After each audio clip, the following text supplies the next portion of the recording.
ಶ್ರೀಮತಿ ರೂಪಕಲಾ ರಾಜ್ಯದಲ್ಲಿ ಸುಮಾರು 83 ಲಕ್ಷ 12,536 ಜನ ಪಿಂಚಣಿ. ಅದರಲ್ಲಿ ನಮಗೆ ಸಂದೇಹಾಸ್ಪದವಾಗಿರ್ತಕ್ಕಂಥ ಫಲಾನುಭವಿಗಳು ಏನು ನಮ್ಮ ಪರಿಶೀಲನೆ ಮಾಡಲಾಗಿ ಸುಮಾರು 23,14,544 ಸಂದೇಹಾಸ್ಪದ ಫಲಾನುಭವಿಗಳನ್ನು ಗುರುತಿಸಿದ್ದಾರೆ. ಅದರಲ್ಲಿ ಈಗಾಗಲೇ ನಮಗೆ ನಾವು ಅವರಿಗೆ ವೆರಿಫಿಕೇಶನ್ ಮಾಡಿದ ನಂತರ ಏಜು ಸರ್ಟಿಫಿಕೇಟ್ ಇದರಲ್ಲಿ ಯಾವ್ಯಾವ ರೀತಿಯಲ್ಲಿ ನಾವು ಎಲ್ಲವನ್ನು ಕೂಡ ಕಾಲಾವಕಾಶ ಮಾಡಿ ಅಂಡರ್ ಏಜ್ ಅಂಡರ್ ಏಜ್ ಗುರುತಿಸಿದ್ದಾರೆ. ಇನ್ಕಮ್ ಲಿಮಿಟ್ ಗುರುತಿಸಿದ್ದಾರೆ. ಆಮೇಲೆ HRMS ಅವರನ್ನು ಕೂಡ APL ನಲ್ಲಿ ಇರ್ತಕ್ಕಂಥ ಶ್ರೀಮತಿ ರೂಪಕಲಾ 3 ಲಕ್ಷ ಆಗಿದ್ದಾರೆ. ಅದಕ್ಕೆ ಅವರಿಗೆ ಅವಕಾಶ ಕೊಡ್ತಾರೆ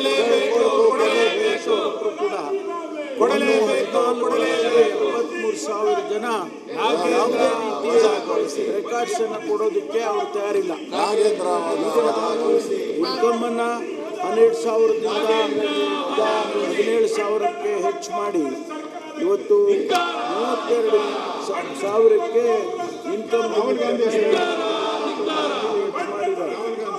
ಆದರೂ ಕೂಡ 32,000ದಿಂದ ನಮಗೆ BPL ಅವರಿಗೆ ಅಲ್ಲಿ 1,20,000ಕ್ಕೆ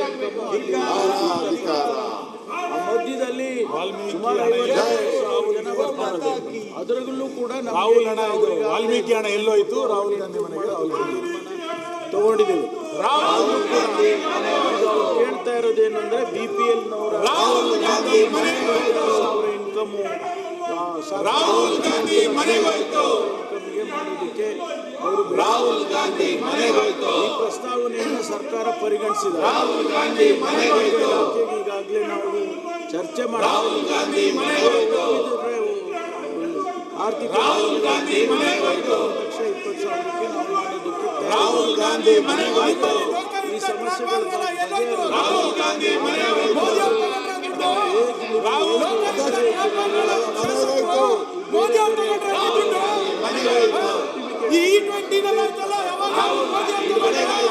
ಹೆಚ್ಚು ಜನ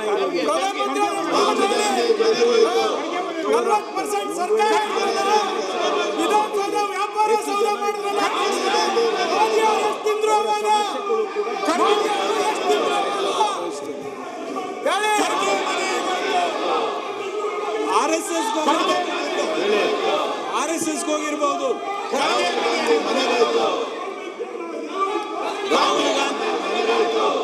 ಸಭಾಧ್ಯಕ್ಷರೇ, ಯಾರಿಗೆ ಅಂಡರ್ ಏಜ್ ಇದ್ದಾರೆ ಅವ್ರಿಗೆ ನಾನು ಪೆನ್ಷನ್ ಕೇಳ್ತಾ ಇಲ್ಲ, APL ಪೆನ್ಷನ್ ಕೇಳ್ತಾ ಇಲ್ಲ. ಯಾರು ಇನ್ಕಮ್ ಟ್ಯಾಕ್ಸ್ ಪೇಯರ್ಸ್ ಇದ್ದಾರೆ ಅವ್ರಿಗೆ ಕೇಳ್ತಾ ಇಲ್ಲ. ಗ್ರಾಮೀಣ ಭಾಗದಲ್ಲಿ ಎಷ್ಟೋ ಜನ ವಯೋವೃದ್ಧರು ಯಾವ ಕಾರಣದಿಂದ ಇದು ಅನುಮಾನಾಸ್ಪದವಾಗಿ 5 ತಿಂಗಳಿಂದ ಪೆನ್ಷನ್ ಬಂದಿಲ್ಲ ಅಂತ ಬಹಳ ಜನ ಆತಂಕಕ್ಕೊಳಗಾಗಿದ್ದಾರೆ. ಒಂದು ಕುಟುಂಬದ ಆದಾಯ ಸೃಷ್ಟಿಯಾಗಿದೆ. BPL ಕಾರ್ಡಲ್ಲಿ ಇರುವಂತವ್ರಿಗೆ 1,20,000 ಹೇಳಿದ್ದಾರೆ.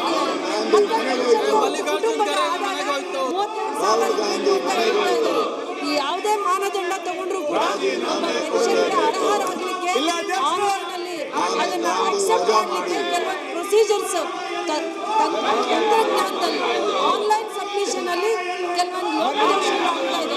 ಅದನ್ನ ಸರಿಪಡಿಸಬೇಕು. ಮತ್ತು ಯಾರು ನರೇಗಾ ಅಲ್ಲಿ ಕೆಲಸ ಮಾಡ್ತಾರೆ ಅದು ಅಕೌಂಟ್ಗೆ ಬರುತ್ತೆ. ನರೇಗಾ ಅಲ್ಲಿ ಯಾರು ಕೆಲಸ ಮಾಡ್ತಾರೆ ಅವ್ರದ್ದು ಅಕೌಂಟ್ಗೆ ಬರೋದ್ರಿಂದ ಅದು ಕೂಡ ಗೊಂದಲ ಆಗುತ್ತೆ. ಯಾರ ಮನೆಯಲ್ಲಿ ಪ್ರೈವೇಟ್ ಕಂಪನಿಗೆ ಕೆಲಸಕ್ಕೆ ಹೋಗ್ತಾರೆ ಆ ಆದಾಯ ನೋಡಿಕೊಂಡು ಪೆನ್ಷನ್ನ ನಿಲ್ಲಿಸಿದ್ದಾರೆ. ಪ್ರೈವೇಟ್ ಕೆಲಸಕ್ಕೆ ಹೋಗೋರು ಯಾರೇ ಆಗಿರ್ಬೋದು, ಪೇಂಟರ್ ಆಗಿರ್ಬೋದು, ಕಾರ್ಪೆಂಟರ್ ಆಗಿರ್ಬೋದು, ಯಾವುದೋ ಒಂದು ಚಿಕ್ಕ ಕೆಲಸಕ್ಕೆ ಹೋಗ್ತಾರೆ, ಅದನ್ನ ಆದಾಯ ಪೆನ್ಷನ್ ನಿಲ್ಲಿಸಬಾರ್ದು. ಎಷ್ಟೋ ಜನ ಓದಿಲ್ಲದೆ ಇರುವಂಥವ್ರು, ವಯಸ್ಸಾಗಿರೋರು ಪೆನ್ಷನ್ ನಂಬ್ಕೊಂಡಿರೋಂಥವ್ರಿಗೆ ಈ ರೀತಿಯ ತೊಂದರೆ ಆಗಬಾರ್ದು. ಇದನ್ನ ಇನ್ನೂ ಒಂದ್ಸತಿ ಸರ್ಕಾರ ಸೂಕ್ಷ್ಮವಾಗಿ ನೋಡಬೇಕು. ಹಾಲಿ ಡೈರಿಯಿಂದ ಅನುದಾನ ಬರುತ್ತೆ, ಕೃಷಿ ಜಮೀನಿಗೆ ಸಾಲ ತಗೊಳ್ತಾರೆ, ಗೃಹಲಕ್ಷ್ಮಿ ಯೋಜನೆ ಅಡಿಯಲ್ಲಿ, ಉದ್ಯೋಗ ಖಾತ್ರಿ ಯೋಜನೆ ಅಡಿಯಲ್ಲಿ, ಇಷ್ಟೆಲ್ಲ ಯೋಜನೆ ಅಡಿಯಲ್ಲಿ ಯಾವುದೋ ಒಂದು ಅಕೌಂಟಿಗೆ ಅನುದಾನ ಬಂದೇ ಬರುತ್ತೆ. ಅದನ್ನ ಕನ್ಸಿಡರ್ ಮಾಡಿಕೊಂಡು ಎಷ್ಟೋ ಜನ ಅರ್ಹ ಫಲಾನುಭವಿಗಳಿಗೆ ವಯೋವೃದ್ಧರಿಗೆ ಪೆನ್ಷನ್ ಅನ್ಯಾಯ ಆಗಿದೆ. ಈ ರಾಜ್ಯದಲ್ಲಿ ನನ್ನ ಕ್ಷೇತ್ರದಲ್ಲಿ ಜಾಸ್ತಿ ಜನಸಂಖ್ಯೆಗೆ ಪೆನ್ಷನ್ 5 ತಿಂಗಳಿಂದ ನಿಂತಿದೆ. 5 ತಿಂಗಳಿಂದ, ಕಳೆದ 5 ತಿಂಗಳಿಂದ ಅದನ್ನು ಉಪಮುಖ್ಯಮಂತ್ರಿಗಳು ಸೂಕ್ತವಾಗಿರುವಂಥ ನಿರ್ಧಾರ ತಗೋಬೇಕು ಅಂತ ನಿಮ್ಮ ಮುಖಾಂತರ ನಾನು ಮನವಿ ಮಾಡ್ತೀನಿ. ರಾಹುಲ್ ಗಾಂಧಿ ಅಧ್ಯಕ್ಷರೇ, ಈಗಾಗಲೇ ನಾನು ಹೇಳಿದಾಗೆ ರಾಹುಲ್ ಗಾಂಧಿ ಮನೆಗೆ ಹೋಯ್ತು.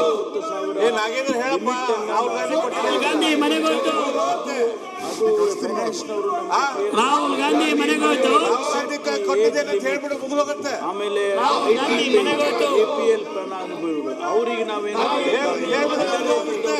ಬರಲ್ಲ. ಆದ್ರೆ ಯಾರು ಸದಸ್ಯರು ಹೇಳಿದಾಗೆ ಯಾರು ಅರ್ಹರಿದ್ದಾರೆ ಕೊಡುತ್ತೇವೆ. ಅದರಲ್ಲಿ ಯಾವುದು ಡಿಫ್ರೆನ್ಸಿಯೇಷನ್ ಯಶ್ಪಾಲ್ ಸುವರ್ಣ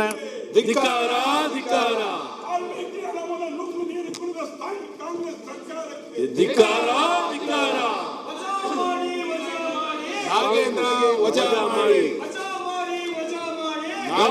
ಶ್ರೀ ಮಂತರಗೌಡ,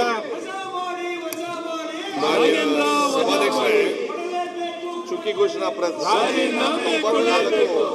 ಮಾನ್ಯ ಉಪಮುಖ್ಯಮಂತ್ರಿ ಕೇಳಕ್ಕೆ ಅಧ್ಯಕ್ಷರೇ ಉತ್ತರಗಳನ್ನು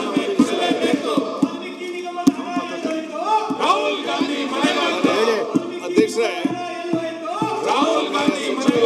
ಕೊಟ್ಟಿದ್ದಾರೆ ಮಾನ್ಯ ಸಭಾಧ್ಯಕ್ಷರೇ. ಕಳೆದ 3 ವರ್ಷದಲ್ಲಿ ಮಡಿಕೇರಿ ವಿಧಾನಸಭಾ ಕ್ಷೇತ್ರದ ವ್ಯಾಪ್ತಿಯಲ್ಲಿ ಮಡಿಕೇರಿ, ಸೋರ್ಪೇಟೆ, ಕುಶಾಲನಗರ ಭಾಗದಲ್ಲಿ 3 ವರ್ಷದಲ್ಲಿ 304 ಜನ ಈ ಪ್ರಕೃತ ವಿಕೋಪದಲ್ಲಿ ತೀರೋಗಿದ್ದಾರೆ ಮಾನ್ಯ ಸಭಾಧ್ಯಕ್ಷರೇ. ಅದರಲ್ಲಿ ನಾವೇನು NDRF ಏನು ಹಣಕಾಸು ಕೊಡ್ತೀವಿ ಆ ತೀರೋಗಿದವರಿಗೆ ₹20 ಸಾಲ್ತಾ ಇಲ್ಲ ಮಾನ್ಯ ಸಭಾಧ್ಯಕ್ಷರೇ. ಅದು ಮಾನ್ಯ ಸಚಿವರು ಹಾಗೆ ಕಂದಾಯ ಸಚಿವರು ಅಂತ ಮಾನ್ಯ ಸಭಾಧ್ಯಕ್ಷರೇ. ಅದ್ರ ಜೊತೆಗೆ ನಮ್ಮಲ್ಲಿ ಮಳೆಯಿಂದ ಹಲವಾರು ಸಮಸ್ಯೆಗಳು ನಾವು ಅನುಭವಿಸ್ತಾ ಇದ್ದೀವಿ ಮಾನ್ಯ ಸಭಾಧ್ಯಕ್ಷರೇ. ಮಳೆಯಲ್ಲಿ ನಮ್ಮಲ್ಲಿ PWD ರಸ್ತೆ ಆಗಿರ್ಬೋದು, ಇಲ್ಲಾಂದ್ರೆ ನೀರಾವರಿ ಇಲಾಖೆಯ ರಸ್ತೆ ಇರ್ಬೋದು, ಅದೇ ರೀತಿಯಲ್ಲಿ ಗ್ರಾಮೀಣ ಭಾಗ ರಸ್ತೆ ಇರ್ಬೋದು ಮಾನ್ಯ ಸಭಾಧ್ಯಕ್ಷರೇ. ಪೂರ್ಣ ಹದಗೆಟ್ಟಂತ ಪರಿಸ್ಥಿತಿ ಮಾನ್ಯ ಸಭಾಧ್ಯಕ್ಷರೇ. ಇಲ್ಲಿ ನಮ್ಮಲ್ಲಿ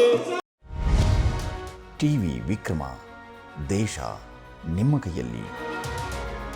ಈ ಕಾರ್ಯಕ್ರಮ ನಿಮಗೆ ಇಷ್ಟ ಆಗಿದ್ದಲ್ಲಿ ಲೈಕ್, ಶೇರ್ ಹಾಗೂ ಕಮೆಂಟ್ ಮಾಡಿ.